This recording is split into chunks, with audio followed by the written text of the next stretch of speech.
नमस्कार, मैं हूं ज्योतिष आचार्य मानवेंद्र रावत। स्वागत व अभिनंदन करता हूं आपका हमारे इस लोकप्रिय कार्यक्रम में। दोस्तों, ज्योतिष बहुत गहरा विज्ञान है और हम भी जब आप लोगों के लिए वीडियो बनाते हैं तो जो हमारी रिसर्च है, जो हमारा ज्ञान है, जो हमारा अब तक का शोध है इतनी कुंडलियों को देखने का, उसके आधार पर फल निर्धारित होता है। अब मैंने इतनी सारी कुंडलियों में रिसर्च किया है कि जिसके 7th हाउस में मैंने देखा राहु बैठा है, शनि बैठा है, या शनि राहु इकट्ठे 7th हाउस में बैठे हैं और सामने से फिर केतु तो देख ही रहे हैं। तो मैंने उनको बोला कि आपका रिश्ता टूटेगा, आपका तलाक होगा, नहीं चल पाएगा, हुआ। और फिर मैंने एक में नहीं, ऐसे मैंने कम से कम 300-400 कुंडलियों में, कम से कम 400 कुंडलियों में मैं ये देख चुका हूं अब तक, सिर्फ ये योग तो ऐसा हो रहा है। ये आपकी रिसर्च का पार्ट है। अब जब भी कोई ऐसी कुंडली आती है हम तुरंत बोल देते हैं ऐसा हो, हाँ जी ऐसा ही है, क्योंकि वो नियम लग गए, वो कैलकुलेशन लग गई, सूत्र है ये ज्योतिष के। इन सूत्रों को मैं आपके साथ साझा करने की पूरी कोशिश हमारे इस प्रोग्राम के माध्यम से करता हूं और मेरा ये विश्वास है कि ज्ञान अगर बांटोगे तो उससे बड़ा पुण्य कुछ नहीं हो सकता। इसलिए जितना अनुभव मुझे है, जितनी नॉलेज मुझे हो पाई अब तक, मेरी ये कोशिश रहती है कि वो सारी मैं आपको दे जाऊं, नहीं तो मेरे साथ ही अगर चला गया तो लुप्त हो जाएगा। क्योंकि हर व्यक्ति का अपना अपना एक बौद्धिक स्तर होता है और हर व्यक्ति का लिखने का तरीका भी अलग अलग होता है, हर व्यक्ति की विचारधारा भी अलग अलग होती है। अब कौन आपको किस तरीके से, किस आधार पर समझाने की कोशिश कर रहा है, वो चीज आपको क्लिक कर सकती है। बहुत सारे लोग तर्क के दृष्टिकोण से समझते हैं कि इसके पीछे का तर्क क्या है। बहुत सारे जो लोग हैं वो इसको वैज्ञानिक दृष्टिकोण से समझते हैं और बहुत सारे लोग हैं जो ब्लाइंड फेथ करते हैं, जिनको समझने की जरूरत ही नहीं है। गुरुजी ने ऐसा बोल दिया तो हाँ ऐसा ही हम होगा, ऐसा हम करेंगे, इसका हम अनुपालन करेंगे। भक्ति भाव की है पर विचारधाराएं भिन्न भिन्न हैं। आज मैं आपको ये जानकारी दूंगा सभी तुला राशि के जातकों की आपकी जन्म पत्रिका में अगर चंद्रमा 12 भावों में कैसा फल देगा। आप तुला लगन के हैं, आप पैदा हुए, करोड़ों लोग हैं तुला लगन के। अब उसमें चंद्रमा जिस घर में बैठेगा तो वो फल कैसा देगा। चंद्रमा के पास डिपार्टमेंट आखिर है क्या? चंद्रमा ने जन्म के समय से क्या लिया आपकी पत्रिका में और फिर वो कहां बैठ गया, ये सारी जानकारी आज मैं आपको दूंगा। इसलिए वीडियो को पूरा और अंत तक सुनिएगा। बहुत कुछ सीखने को भी मिलेगा, समझने को भी मिलेगा और आपको ये समझ में आएगा कि ज्योतिष कैसे काम करती है, ज्योतिष का आधार क्या है। और आपको एक बात बताता हूं, जो भी चीज इस दुनिया के अंदर निकली है, मेरा तो ये कहता है कि सारा का सारा सिद्धांत एस्ट्रोलॉजी से ही निकला है। क्योंकि सृष्टि की उत्पत्ति ग्रहों के अनुरूप हुई है। जब सृष्टि की उत्पत्ति ही ग्रहों के अनुरूप हुई है तो एक पत्ता बिना ग्रहों की मर्जी के नहीं हिल सकता। आपके सामने डिस्प्ले में कुंडली दिखाई दे रही है और उस कुंडली में लिखा है कि जहां पर 7 नंबर और वहां लगन भी लिखा है और वो शरीर है आपका। यहां पैदा होते हो आप, गर्भ से बाहर आते हो अपने मां के गर्भ से, तो आपको ये लगन मिल गई। 7 नंबर का मतलब होता है तुला राशि और इसके मालिक हैं शुक्र ग्रह। और चंद्रमा के पास तुला लगन में जिम्मेदारी आ जाती है कर्म भाव की। कर्मेश हो जाते हैं ये, 10th भाव के मालिक हो जाते हैं ये। कर्मेश चंद्रमा 10th हाउस का लॉर्ड। कर्म भाव सरकारी नौकरी, प्रमोशन, ट्रांसफर, राज्य में प्रतिष्ठा, आजीविका के संसाधन, ये सारी की सारी जो चीजें होती हैं ये चंद्रमा के पास आ जाती हैं जहां 4 नंबर लिखा है। अब ये चंद्रमा कहां बैठा होगा आपकी कुंडली में खोल करके देख लीजिए। सभी तुला लगन वालों को आज मैं बता देना चाहता हूं और फिर जो मैं फल बताऊंगा आप उसको नोटिस करना कि आपके साथ ऐसा हो रहा होगा। अब ये चंद्रमा अगर आपका 2nd हाउस में बैठ गया, यानी कि 8 नंबर में बैठ गया, तो कैसा फल देगा। यही चंद्रमा आपका 9 नंबर की राशि में बैठ गया तीसरे स्थान में साहस पराक्रम के में, तो कैसा फल देगा। यही चंद्रमा आपका चतुर्थ भाव में बैठ गया 10 नंबर में, तो कैसा फल देगा। यही चंद्रमा आपका 11 नंबर में बैठ गया यानी कि पंचम भाव में बुद्धि उन्नति के घर में, तो क्या फल देगा। शनि के घर में बैठेगा, कुंभ राशि शनि की होती है। ऐसे ही 12 नंबर में बैठ गया तो यानी कि गुरु के घर में बैठ गया, मीन राशि में बैठ गया, और वो खाना छठा भाव होता है रोग चोट शत्रु बाधा का, तो क्या देगा। शत्रु के घर में बैठेगा तो शत्रुता का व्यवहार करेगा, मित्र के घर में बैठेगा तो मित्रता का व्यवहार करेगा। बस ये है और इसी को समझने की जरूरत है। तो आइए विषय को प्रारंभ करते हैं। सर्वप्रथम आपसे आग्रह करता हूं कि आप ज़्यादा से ज़्यादा लोगों को हमारे इस डिजिटल प्लेटफॉर्म से जोड़ने के लिए प्रेरित करिए, ताकि वो भी समझ सकें ज्योतिष को, और हो सकता है आपके माध्यम से किसी तीसरे व्यक्ति का कल्याण हो जाए। और इंसान को हमेशा यही सोच रखनी चाहिए कि जिसका जैसे जिस रूप में कल्याण किया जा सके करें। हम अपना कर्म ज्योतिष के क्षेत्र में कर रहे हैं, हमारे देश के सैनिक देश की सेवा, देश को सुरक्षित रखने में कर रहे हैं, हमारे देश के नेता देश के लिए पॉलिसी मेकिंग का काम कर रहे हैं कि देश को कैसे और आगे बढ़ाया जा सके। हर व्यक्ति के पास जो जिम्मेदारी है वो उस रूप में देश की, समाज की के कल्याण के लिए कार्य कर रहा है।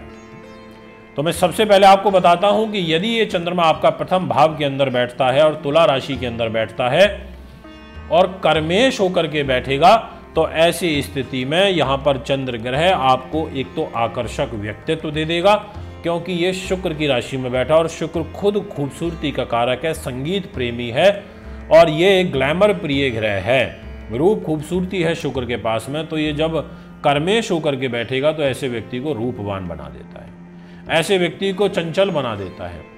पर शुक्र की राशि में बैठ रहा है इसलिए अस्थिर बुद्धि दे देता है। ऐसे लोगों की बुद्धि अस्थिर रहती है, उनका जो मन का भटकाव है वो जल्दी हो जाता है। इसके अलावा उनको घूमने फिरने का शौक बहुत होता है। अगर आपका यह चंद्रमा प्रथम भाव में बैठा है, जैसे मैंने भी आपको बताया, तो आपको बाहर आना जाना, ये घूमना फिरना, ये सब चीज़ें मिलेंगी। मन अशांत रहेगा, आपकी जो कल्पना की शक्ति है वो ज़्यादा रहेगी, मतलब आप कल्पनाओं में रहना पसंद करोगे, ऐसी आपकी प्रकृति रहेगी, ऐसा आपका नेचर रहेगा।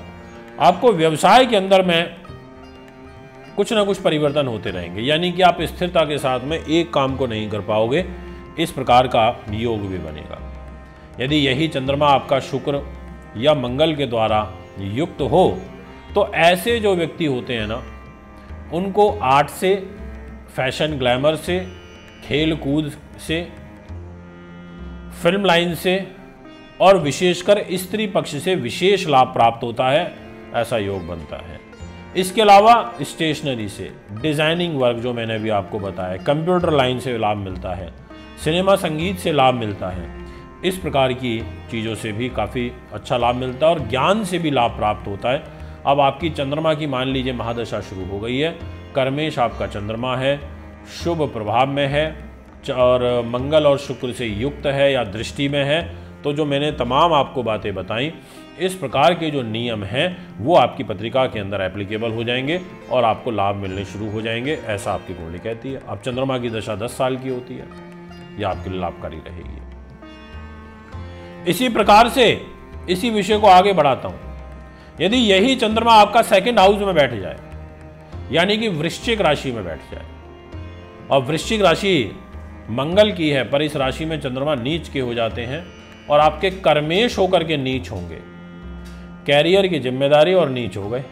अब क्या होगा? अब ऐसी स्थिति में ये आपको धन अर्जित करने में मेहनत कराएंगे, आपको आर्थिक परेशानियों और उलझनों में कहीं ना कहीं उलझा देंगे, आपको धन अर्जित करने में समस्या उत्पन्न होगी, और साथ में पारिवारिक जो सुख होता है उसमें कमी रहेगी। आपके मनमुटाव अपने घर परिवार के लोगों के साथ बने रहेंगे, और यह योग और ज़्यादा प्रभावी रूप में तब काम करेगा यदि मंगल भी कमजोर हो गया, यानी कि जहां 8 नंबर लिखा है वहां चंद्रमा बैठ गए, वो तो नीच हो ही गए, और उस घर का मालिक मंगल बनता है वो भी कमजोर हो गया, वो भी नीच हो गया, वो भी पाप प्रभाव में आ गया। तो ऐसी स्थितियों में आपको काफ़ी परेशानी आ जाती है और काफ़ी दिक्कत आ जाती है। अब ये मंगल अच्छा हुआ, गुरु भी आपका अच्छा हुआ, और चंद्रमा नीच की डिग्रियों को पार कर गया, मान लो चंद्रमा 10-12 डिग्री का है, 15, 16, 17, 18 डिग्री तक का है, तो ऐसी स्थिति में फिर आपको विभिन्न संसाधनों से लाभ प्राप्त होगा, आपको गुप्त युक्तियों से पैसा आएगा, ऐसा भी एक ग्रह योग बन जाएगा। आपको जो है एक नहीं अनेकानेक संसाधनों के द्वारा आय प्राप्त होती रहेगी, ऐसा एक योग बनेगा। आप व्यवहार के कुशल हो जाओगे और आपको मकान आदि का जो सुख है, वाहन आदि का सुख है, ये काफ़ी बहुतायत मात्रा में प्राप्त होगा, ऐसा आपकी पत्री कहती है। दोस्तों, आपको तो वीडियो सुनने में अच्छी लग रही होगी, पर जब हम बनाते हैं, ये हम कहीं से पढ़ के नहीं बोल रहे, हमारे सामने कुछ इसमें डिस्प्ले में चल नहीं रहा कि जहाँ से मैं पढ़ के बोल रहा हूँ। ये मैं अपनी स्वयं के एक्सपीरियंस, अपनी नॉलेज, अपने ध्यान से बोल रहा हूँ। इसीलिए मेरा आपसे एक आग्रह है, और वो ये कि जिस ज्ञान के बारे में नॉलेज ना होना, उस पर कभी भी उंगली मत उठाना। आप किसी भी विषय पर तर्क तब कर सकते हो जब आपने उस विषय को पढ़ा हो, उस विषय के बारे में नॉलेज अर्जित करी हो, तब तो आप खुले मंच पर बैठ करके तर्क वितर्क का स्वागत योग्य आपका प्रश्न रहेगा, पर अन्यथा नहीं। बहुत गहरा विज्ञान है ये। आज इतने सारे विचार तो मैंने अभी आपको सिर्फ 2 भावों को लेकर के बता दिए। अब मैं इसी विषय को आगे बढ़ाता हूं और आपको से बात करता हूं कि यही चंद्रमा आपका अगर तीसरे स्थान में बैठ गया, तो ये बैठ गया 9 नंबर राशि में, गुरु की राशि में, मित्र राशि में, साहस पराक्रम के घर में, और ये बैठ गया कर्मेश होकर के। अब ऐसी स्थिति में कर्म भाव के स्वामी का तीसरे स्थान में बैठना, यहाँ पर ये आपको धार्मिक विचारों वाला बना देगा। और उसका कारण ये है कि तीसरे घर में बैठ करके इसकी जो दृष्टि सप्तम रहेगी चंद्रमा की, वो मिथुन राशि पे जाएगी, 3 नंबर पर जाएगी, भाग्य के घर में जाएगी। तो ऐसे लोग धार्मिक विचार के हो जाते हैं, मधुरभाषी हो जाते हैं, उनको अपने छोटे भाई बहन मित्रों से सहयोग मिलता है, बहुत लॉयल और ईमानदारी के साथ में रिलेशनशिप को निभाते हैं, कर्मठ होते हैं। हाँ, ये ज़रूर है कि व्यवसाय में चैलेंजेस ज़्यादा फेस करने पड़ते हैं, ऐसा एक योग जरूर बनता है। अगर यहाँ पर जुपिटर अच्छा हुआ तो आय के संसाधनों को भी खोलने में आपकी काफ़ी का सपोर्ट करता है। और यदि आपका लग्नेश शुक्र चंद्रमा के साथ में युक्त हो गया तो फिर कहना ही क्या, क्योंकि तीसरा भाव एक गले का होता है, तीसरा भाव सांस नली का होता है। और जब लग्नेश के साथ चंद्रमा बैठेगा तो आपको 8 में बहुत निकार देगा। आप अगर स्ट्रगलिंग एक्टर हैं और आपकी चंद्रमा की दशा आ गई या शुक्र की दशा आ गई और आपके चंद्र शुक्र इकट्ठे बैठे हैं, आपके वारे न्यारे हो जाएंगे, इसमें किसी प्रकार का किंतु परंतु नहीं है। कला के क्षेत्र में आपको विशेष उपलब्धि प्राप्त हो जाएगी। ऐसे ग्रह योग यहाँ पर बनेंगे और बहुत शुभ रूप में बनेंगे, ये मैं आपको पूर्ण रूप से कह सकता हूँ। इसमें ये कोई किंतु परंतु वाली बात नहीं है, ऐसा होगा, ऐसे योग बनते हैं फिर। जी हाँ दोस्तों, अब मैं आपसे बात करना चाहता हूँ इसी विषय को आगे बढ़ाते हुए कि यदि ये चंद्रमा आपका जाकर के बैठ जाए चतुर्थ भाव में। अब चतुर्थ भाव किस चीज़ का होता है? वो होता है सुख साधन का, प्रॉपर्टी का, वाहन का, ज़मीन का, जायदाद का, माँ के सुख का।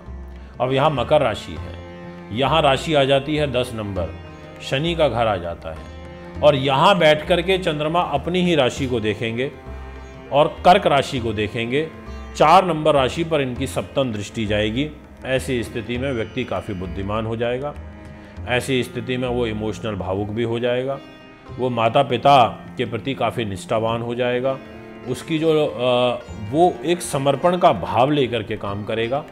पर ऐसी स्थिति एक बनती है इसमें, क्योंकि माँ के घर में शनि की राशि में बैठा है, और यदि शनि भी ठीक नहीं हुआ कुंडली में, या शनि खुद नीच हो गया, या छठे 6, 8, 12 में बैठ गया, या सूर्य के साथ बैठ गया, या राहु के साथ बैठ गया, तो माँ के स्वास्थ्य को लेकर के यहाँ पर बराबर चिंता बनी रहती है। ऐसा एक ग्रह योग बनता है। इसके अलावा भूमि से, मकान से, सवारी से, इस प्रकार के सुखों से ऐसा व्यक्ति युक्त हो जाता है। और यहाँ पर बस शुभ दृष्टि हुई तो सब बढ़िया। अगर यहाँ कोई अशुभ दृष्टि आ गई तो ऐसे जातकों का जो फिर जीवन हो जाता है वो कर्म के दृष्टिकोण से काफ़ी संघर्षरत हो जाता है, काफ़ी स्ट्रगलिंग हो जाता है। उनको अपने जीवन में प्रारंभिक वर्षों में काफ़ी चैलेंजेस और परेशानियां फेस करनी पड़ती है। यदि यही चंद्रमा आपका पंचम भाव में बैठ जाए तो एक कुंभ राशि में कहलाएगा, और कुंभ राशि होती है शनि की।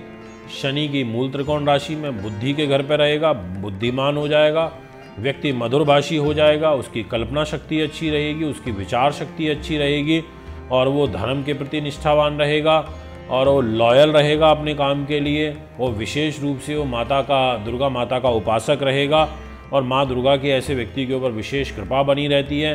संगीत प्रिय रहेगा। अगर चंद्रमा शुक्र की युति हो गई तो आपको कला में आगे ले जाएगा, आप भक्ति में रस में लीन रहोगे, आप भक्त यानी कि धार्मिक जो लेख होते हैं वो लिखोगे, आप भजन का आयोजन करोगे, भजन संध्या का आयोजन करोगे, आप भजन सम्राट बन सकते हो, आपको गुप्त युक्तियों से पैसा आएगा।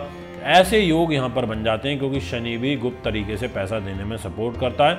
अगर शनि भी कुंडली में आपके यहाँ पर बलवान हो गया और आपकी दशा अच्छी आ गई, आपके कर्म भाव का स्वामी चंद्रमा है, उनकी दशा आ जाती है, 10 साल की दशा होती है, चंद्रमा पंचम भाव में बैठा है, कुंभ राशि में बैठा है और यहाँ पर चंद्रमा जिस घर में बैठा है उस घर से अकस्मात पैसा आता है, गुप्त तरीके से पैसा आता है तो वो अच्छा रहता है। इसके अलावा आपको विवाह के उपरांत भाग्य उन्नति के जो अवसर हैं वो काफ़ी ज़्यादा प्राप्त होते हैं। ऐसे योग बनते हैं। इसी प्रकार से यदि यही चंद्रमा आपका छठे भाव में बैठ जाए, अब 6th हाउस में बैठेगा तो 6th हाउस बेसिकली जैसा मैंने बताया रोग चोट का होता है और वहाँ पर लिखा हुआ है 12 नंबर। अब इस 12 नंबर राशि में इनका बैठना, गुरु की राशि मीन में इनका बैठना, मित्र की राशि में बैठना, पर कर्मेश होकर के छठे भाव में बैठना, अब यहां पर थोड़ा सा सिचुएशन को अनबैलेंस कर देगा क्योंकि छठा भाव है। यहां पर आपके खर्चे ज़्यादा कराएगा, आपको कुछ ना कुछ परेशानी मानसिक रूप से बराबर बनी रहेगी, आपकी उदार प्रवृत्ति रहेगी, आप लोगों की मदद ज़्यादा करोगे, आपके धन का जो अपव्यय है वो बहुतायत मात्रा में होगा, आपके पास पैसा संचित नहीं हो पाएगा, आपको गुप्त शत्रुओं का भय बना रहेगा बराबर, ऐसी एक ग्रह स्थिति बनती है और साथ में शत्रु पक्ष आपके ऊपर हावी होने की कोशिश करेगा, आपको स्त्री पक्ष से हानि उठानी पड़ेगी, आपको गुप्त रोग का भय बना रहेगा और ऐसी स्थिति यहाँ पर बन जाती है। अब इसके अलावा अगर इस छठे भाव का मालिक बुध बलवान हुआ तो थोड़ा सा आपको इन सब चीज़ों में रिलीफ मिल सकता है, थोड़ी शांति मिल सकती है, या फिर आपकी जो लगन का स्वामी शुक्र है वो बलवान स्थिति में हुआ, मजबूत हुआ, वो मतलब कमज़ोर नहीं हुआ तो आपको रिलीफ मिल सकता है। ऐसे ग्रह गोचर यहाँ पर बनेंगे, अन्यथा आपको हानि होगी। इसी प्रकार से यदि यही चंद्रमा आपका बैठा हो 7म भाव में, मेष राशि में आ जाएगा, 1 नंबर, मंगल की राशि, पत्नी का घर और लगन पर इसकी दृष्टि जाएगी और वो भी 7म दृष्टि होगी। अब ऐसी स्थिति में आपका जीवन साथी की पर्सनैलिटी बहुत अच्छी रहेगी, आपको अपने जीवन साथी से काफ़ी अच्छा लाभ प्राप्त होगा, आपका जो व्यक्तित्व है वो काफ़ी ज़्यादा प्रभावशाली रहेगा, आप काफ़ी स्फूर्तिवान रहोगे, आपकी बुद्धि काफ़ी तेज रहेगी, आपका मन जो है वो स्थिर नहीं रहेगा, आप कल्पनाओं में रहना ज़्यादा पसंद करोगे, आपके ख्वाब बहुत ऊंचे रहेंगे, आपका नेचर थोड़ा स्वाभिमान भी रहेगा, कामुकता का योग बनेगा, भ्रमणशील रहोगे, व्यापारिक पार्टनर से आपको सहयोग मिलेगा, आप चीज़ों की खरीद फरोख्त करने में बहुत कुशल रहोगे और आपके जो व्यापारिक समझौते हैं वो अच्छे होंगे। अगर आपका गुरु बलवान हुआ तो आप अध्यापन के क्षेत्र में आगे आ सकते हो, आप जलीय नौकरी प्राप्त कर सकते हो, वायु सेना में, जल सेना में, मतलब वायु तो नहीं, जल सेना में, नेवी वगैरह में आपकी जॉब लग सकती है। साझेदार से विशेष रूप से आपको लाभ प्राप्त होगा। ऐसी ग्रह गोचरीय स्थिति यहाँ बन जाती है। यही चंद्रमा अगर आपका अष्टम भाव में बैठा हो तो यहाँ ये उच्च का हो जाएगा। 2 नंबर राशि में बैठा हो, आयु के घर में बैठा हो, पर कर्मेश होकर के अष्टम भाव में चला गया। अब यहाँ बैठ कर के उच्च की बीमारी देगा, यहाँ पर दुश्मनी भी उच्च लोगों से कराएगा, बुद्धिमान तो बनाएगा, उच्च अभिलाषी भी बनाएगा, पर यहाँ पर खर्चे काफ़ी कराएगा, पैसा आपके पास रुकने नहीं देगा, आपके जीवन को परिश्रमी बना देगा, आपको जो भी सुख प्राप्त होगा वो काफ़ी मेहनत के बाद प्राप्त होगा। आपको चैलेंजेस ज़्यादा फेस करने पड़ेंगे, ऐसा योग बन जाएगा। आप ज़्यादा किसी के सामने झुक कर के दब के रहना पसंद नहीं करोगे, ऐसा एक योग यहाँ पर बन जाएगा। आपको कला में, साहित्य में रुचि रहेगी। और एक चीज़ और है, यहाँ चंद्रमा उच्च का ज़रूर है, अष्टम भाव में बैठेगा, और अगर इसके ऊपर शनि की दृष्टि आ रही हो या इसके साथ शनि अष्टम भाव में बैठ जाए तो चंद्र शनि का एक विष दोष बन जाएगा। और इस विष दोष के कारण आपको भय भ्रम, नेगेटिव शक्तियों का प्रभाव, नेगेटिविटी माइंड में रहना, ऐसी एक ग्रह की स्थिति जरूर यहाँ पर बन जाती है। तो इस चीज़ का भी आपको ध्यान रखते हुए चलना होगा। इसी प्रकार से यदि यही चंद्रमा आपका भाग्य के घर में बैठ जाए, यानी कि 3 नंबर राशि के अंदर बैठ जाए, बुध की राशि में बैठ जाए, धर्म कर्म के घर में बैठ जाएगा, बहुत बढ़िया रहेगा। भाग्य में ही तो बैठा है और शुभ स्थान पर बैठा है और त्रिकोण में बैठा है, तो आप परोपकारी हो जाओगे, आप तर्क वितर्क करने में माहिर रहोगे, आप उच्च अभिलाषी हो जाओगे, आपको उच्च विद्या की प्राप्ति होगी, आपको संतान की प्राप्ति होगी, आप परिश्रमी होगे, आप उदारवादी रहोगे, आपको पिता से सहयोग प्राप्त होगा, आप अच्छे नीतिवान रहोगे, आपको कंप्यूटर से, लेखन से, इन चीज़ों से विशेष लाभ प्राप्त होगा। पर बुध का बलवान होना जरूरी है। अगर आपके इस नवम भाव के स्वामी बुध ग्रह बलवान हुए तो फिर आपको अच्छा ज्योतिषी बना सकते हैं, आपको अच्छा वकील बना सकते हैं, आपको जुडिशरी क्लियर करा सकते हैं, आपको अच्छा नीतिवान बना सकते हैं, आपको कॉमर्स में, आपको कंप्यूटर में, आईटी के क्षेत्र में, संपादन के क्षेत्र में आपको आगे ले जाएंगे। और आपको जो भाई बहनों का सुख है उसमें कमी रहेगी। अब उसका कारण है कि इनकी जो दृष्टि जा रही है वो जा रही है भाई बहन के घर में। सुख मिलेगा उनका, ऐसा नहीं है कि नहीं मिलेगा, पर उनके साथ जो बॉन्ड आपका रहेगा वो उतना अच्छा नहीं रह पाएगा।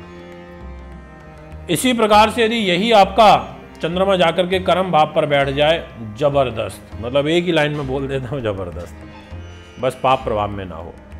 यहाँ पर आपको सरकारी नौकरी दिलवा देगा, अच्छी जगह पर आपको बैठा देगा, आपकी आजीविका को बहुत अच्छे तरीके से चलाएगा, आपको धन धान्य की कमी नहीं होने देगा, प्रॉपर्टी वगैरह का जो सुख है ये आपको काफ़ी अच्छे तरीके से प्राप्त करा देगा, आपको पॉलिटिक्स के क्षेत्र में आगे लेकर के आ जाएगा, आपको अकाउंट्स में लेकर के आ सकता है अगर चंद्र शुक्र इकट्ठे हुए तो, मतलब बहुत अच्छा सीए आपको बना सकता है। ऐसी ग्रह स्थिति का यहाँ पर निर्माण होगा और बहुत शुभ रूप में होगा। आप जो है विदेशों से लाभ प्राप्त करोगे, आप अच्छा व्यापारी हो सकते हो, आप व्यापार बहुत अच्छा रूल आउट कर लोगे, ऐसा आपके योग बनेंगे। इसी प्रकार से यदि आपका यही चंद्रमा लाभ स्थान में जाकर के बैठ जाए, 5 नंबर राशि में, जो कि लाभ का घर होता है, सूर्य के घर बैठेगा, अपने मित्र के घर में बैठेगा, तो यहाँ अच्छा लाभ दे देगा।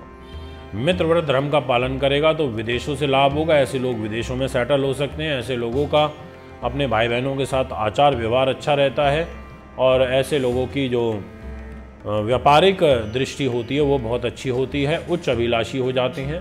पर ये एजुकेशन को बाधित कर देता है क्योंकि शत्रु राशि पर एजुकेशन के घर में दृष्टि आएगी, इस वजह से शिक्षा के क्षेत्र में बाधा उत्पन्न होती है। यदि यही आपका चंद्रमा 12वें भाव में बैठ गया तो ऐसी स्थिति में 12वें भाव में इसका बैठना यह आपके खर्चों को बढ़ा देता है, पर आप उदारवादी सोच के रहोगे, ऐसा योग बनता है।